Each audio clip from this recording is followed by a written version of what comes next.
Welcome the students of class 6, welcome to our social science history class, and today in this class we are going to discuss the last subunit of your history chapter number 10 from your new NCERT book, and it is also in chapter number 11 in your old NCERT book, and page number in old NCERT book 118 and in new NCERT book it is in 109 I think. Okay, new book. So, what is our today's topic? It is the ordinary people in the kingdom. So, we have already discussed about the kings, their administrators' life, their army men's life, but now today we are going to discuss about the life of the ordinary people in Gupta's period. So, we can catch an occasional glimpse of the lives of ordinary people from different plays and poetry and other authors' accounts. Let us look at some of these.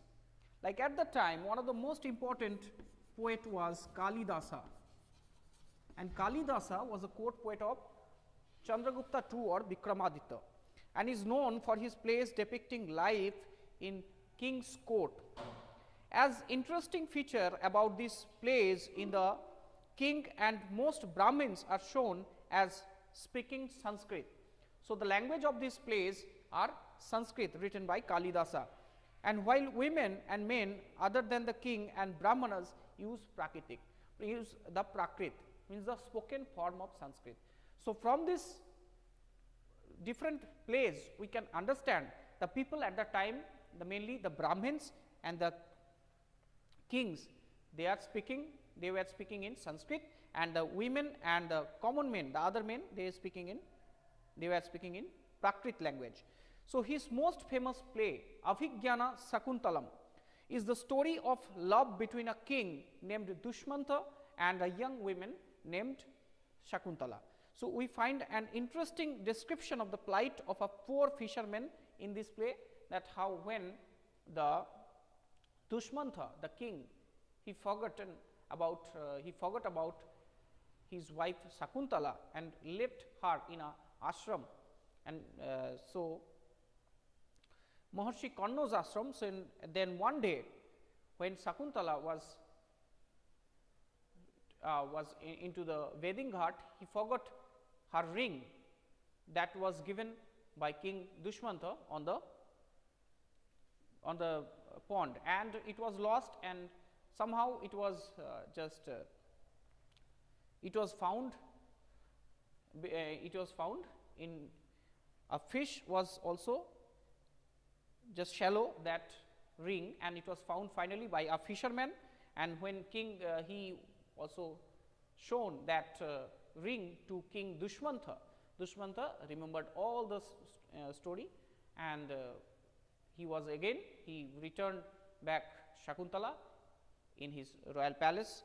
So, this is the story of Abhigyana Shakuntalam, and from this plays we can know a different part of the society about the different people and their occupations also. So, another pilgrim that came in the time of Chandragupta II named Fahian.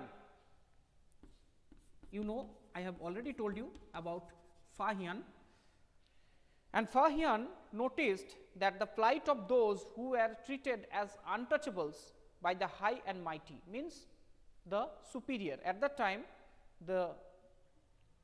in society there are also classes are there, and classes were there, and the rich people and the high class people, they treated as untouchables, as high and mighty, and they were expected to live on the outskirts of the city. So, the untouchables, so the lower caste people, they were living in the outside of the city, and he writes, if such a man enters a town or a marketplace belong to a untouchable community, he strikes a piece of wood in order to keep himself separate,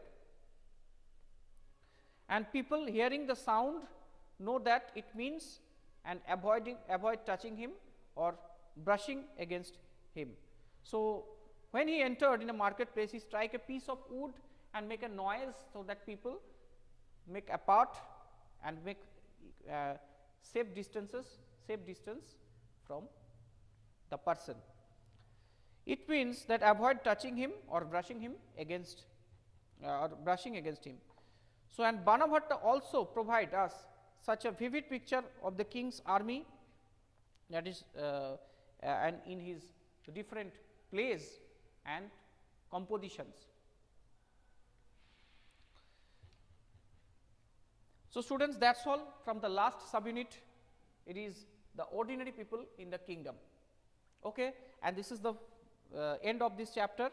So, in next class we will discuss about another chapter. This is chapter number 12 from your history book.